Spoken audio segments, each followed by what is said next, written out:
Mesopotamia से साम्राज्य सारगोन अभिलेख से हड़प्पाई व्यापार के प्रमाण मिलते हैं। इनमें कहा गया है कि दिलमन, किसमें दिलमन माने बहरीन, मक्कन, मक्कन माने मकरान और मेलुहुआ माने हड़प्पा के व्यापारी हमारे यहाँ जहाज लाते हैं। हड़प्पा काल में आयातित प्रमुख वस्तुएं, हड़प्पा काल में आयातित प्रमुख वस्तुएं जैसे सोना अफगानिस्तान से आता था। सोना आता था कर्नाटक, अफगानिस्तान और ईरान से। चांदी आता था ईरान और अफगानिस्तान से। चांदी कहाँ से आता था? ईरान और अफगानिस्तान से आता था। सोना आता था कर्नाटक से, अफगानिस्तान से और ईरान से। लाजवर्द कहाँ से आता था? बदंखा अफगानिस्तान से। बदंखा प्रदेश यानी अफगानिस्तान में है। गोमेद कहाँ से आता था? गोमेद आता था सौराष्ट्र से। गोमेद कहाँ से आता था? सौराष्ट्र से गोमेद आता था। ठीक है, इसके बाद में आगे देखते हैं। सेल खड़ी आता था बलूचिस्तान और राजस्थान से। गोमेद आता था सौराष्ट्र से। तांबा खेतड़ी में राजस्थान से, ओमान से और बलूचिस्तान से। तांबा आता था खेतड़ी राजस्थान से, ओमान से और बलूचिस्तान से। टीन आता था ईरान से। टीन कहाँ से आता था? ईरान से आता था और अफगानिस्तान से आता था। देखिए टीन आता था ईरान से, अफगानिस्तान से। चांदी भी अफगानिस्तान से आता था, लाजवर्त भी अफगानिस्तान से आता था, बदंका का अफगानिस्तान से, और यहाँ टीन भी अफगानिस्तान से आता था, और सोना भी अफगानिस्तान से आता था। सोना कहाँ से आता था? अफगानिस्तान से। सोना भी अफगानिस्तान से आता था। यानी सोना, चांदी, लाजवर्त और टीन अफगानिस्तान से आता था। आइए सामाजिक और राजनीतिक जीवन पढ़ते हैं।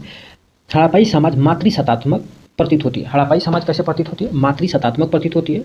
हड़प्पाई राजनीतिक स्वरूप का कोई स्पष्ट ज्ञान हमें नहीं है। राजनीतिक ज्ञान, स्पष्ट ज्ञान नहीं है। संभवतः वाणिक समुदाय के शासन चलते थे, यानी वाणिक माने व्यवसाय वाले समुदाय की शासन चलाते थे।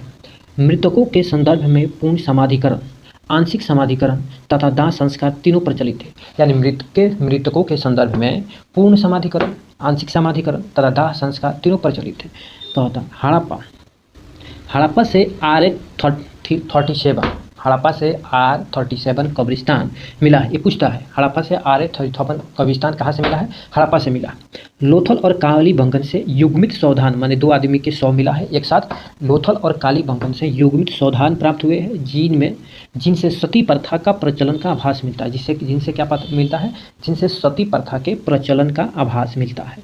धार्मिक मान्यताएं देखते हैं। आइए कहता धार्मिक मान्यताएं में है एक हड़प्पाई मूर्ति में स्त्री के गर्भ से पौधे निकलते हुए दिखाया गया है। मतलब हड़प्पाई मूर्ति में स्त्री के गर्भ से पौधों को निकलते हुए दिखाया गया है।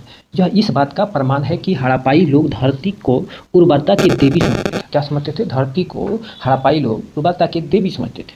सिंधु सभ्यता में वृक्ष पूजा, पशु पूजा भी प्रचलन था। सिंधु सभ्यता में वृक्ष पूजा और पशु पूजा भी प्रचलन था। स्वास्तिक का चिन्ह संभवतः हड़प्पाई सभ्यता का ही देन है। स्वास्तिक का जो चिन्ह है संभवतः हड़प्पाई सभ्यता का ही देन है। मोहनजोदड़ो से प्राप्त एक मुहर में चित्रित देवता में पशुपति शिव को बताया गया है। किनको बताया गया? पशुपति शिव को बताया गया है। इनके चारों ओर क्या थे? हाथी, गेंडा, बराग, भैंसा विराजमान है। इनके चारों ओर हाथी, गेंडा, बराग और भैंसा विराजमान है। लोथल और कालीबंगन से अगिन वेदिकाएं प्राप्त हुए हैं। लोथल और कालीबंगन से अगिन वेदिका प्राप्त हुए हैं। कहाँ से? लोथल और कालीबंगन से युग्मित सौधान भी प्राप्त हुए हैं और लोथल और कालीबंगन से अगिन वेदिका भी प्राप्त हुए हैं। लोथल गुजरात में है और कालीबंगन भी गुजरात में है। ठीक है, आइए अब आगे देखते हैं। लिपि देखते हैं, मुहर देखते हैं और मूर्तियाँ देखते हैं। हड़प्पाई लिपि चित्रात्मक है। हड़प्पाई जो लिपि था वो कैसा था? चित्रात्मक था।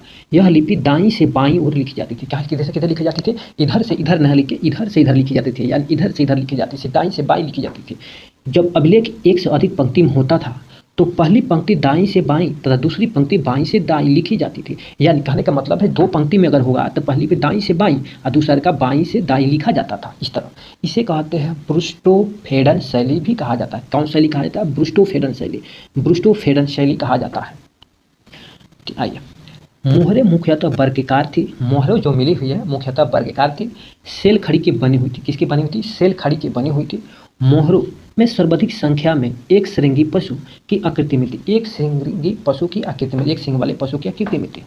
मोहनजोदड़ो से एक कांस निर्मित नर्तकी की मूर्ति मिली है। मोहनजोदड़ो से कांसा का निर्मित निर्मित नर्तकी की मूर्ति मिली है। ठीक है, सिंधु प्रदेश में भारी संख्या में आग से पक्की मिट्टी की मूर्ति यानी टेराकोटा प्राप्त हुआ है। सिंधु प्रदेश में भारी संख्या में आग से पकी मिट्टी की मूर्तिकाएं प्राप्त हुआ है। आग से जो मिट्टी की जो मूर्ति पक जाती थी उसको टेराकोटा बोला जाता था। क्या था? टेराकोटा।